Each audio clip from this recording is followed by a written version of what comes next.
Maya was finishing another exhausting day in Volkov's vast mansion, feeling the familiar fatigue stiffen her movements. She looked at the oligarch's young daughter with genuine tenderness and sincere care, things no amount of money could ever replace. That evening, Volkov hosted a lavish reception for his business partners, filling the house with noise and the glitter of wealthy guests. As she passed by the gathering, Maya caught the icy, contemptuous gaze of the owner, who saw her as nothing more than lowly service staff. "She's just a nanny, a poor girl whose job is to follow orders," Volkov said loudly to his guests, provoking sly smiles and malicious whispers. Maya felt her face burn with shame under the eyes of the elite, yet she continued to do her job in silence.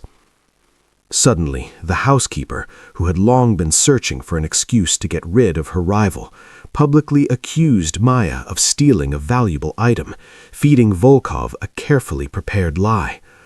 Unwilling to hear any explanations, Volkov flew into a rage and ordered her to leave immediately, instructing that her modest belongings be thrown out onto the street.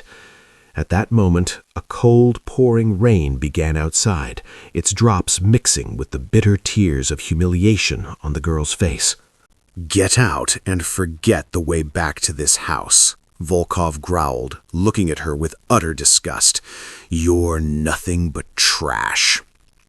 Several days passed since that night when Maya, humiliated and branded trash, stood under the icy rain, staring at the closed doors of Volkov's mansion. Yet beyond that house, her life took a dramatic turn Volkov could never have imagined. Maya headed to the city's elite district, where behind towering walls lay an estate spanning several thousand square meters, the residence of her late father, Gromov, the most enigmatic and wealthiest man in business. She was his only heir, the daughter he had shielded from the greedy eyes of the press and competitors. Accompanied by her loyal aide Tiago, Maya entered the headquarters of Gromov Holdings, a 20-story glass building occupying an entire city block. A radical transformation followed.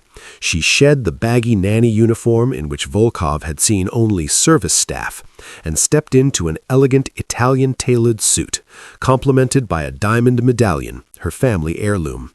Her gaze, once soft and full of warmth for a child, became deep and resolute, revealing a true queen ready to take control of a vast empire.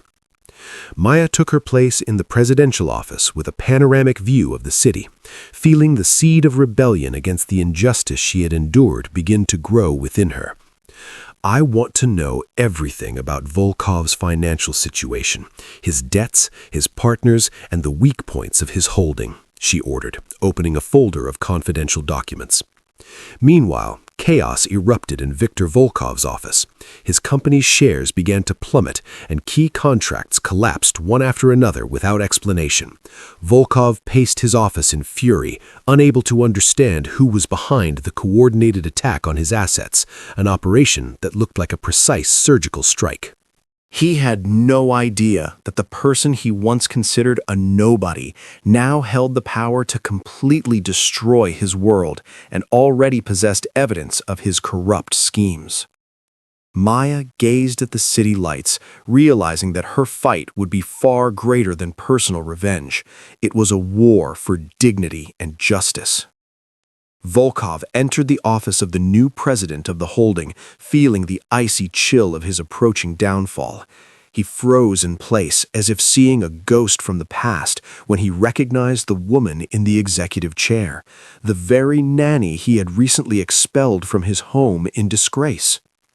Maya sat before him in an impeccable, elegant suit, looking like a true queen whose confidence and dignity inspired awe. The roles had completely reversed. Volkov was now the supplicant, his fate and business empire resting in the hands of the woman he had once called nothing but trash. She looked at him with a firm, professional gaze, devoid of the former softness he had so cruelly crushed. In that moment, Volkov remembered his sick daughter fading away in the empty mansion from loneliness and realized that Maya had been the only person who had shown the child genuine tenderness and warmth. He understood that he had behaved like a selfish man, blinded by power, and this realization wounded his soul more deeply than any financial loss. Maya calmly reminded him that money and status only have value when they are used to help others. The oligarch lowered his head in deep remorse, begging forgiveness for his arrogance and the pain he had inflicted on an honest person. Seeing true suffering in his eyes, Maya decided to give him a second chance, believing that everyone deserves the opportunity to correct their mistakes. She agreed to help save his company and return to his daughter, this time on the conditions of mutual respect and transparency. Justice was restored, proving that kindness and integrity always find a way to prevail, even in the world of big money. The ending of this story became a lesson for all. Small acts of humanity can plant the seeds of revolution in even the hardest hearts.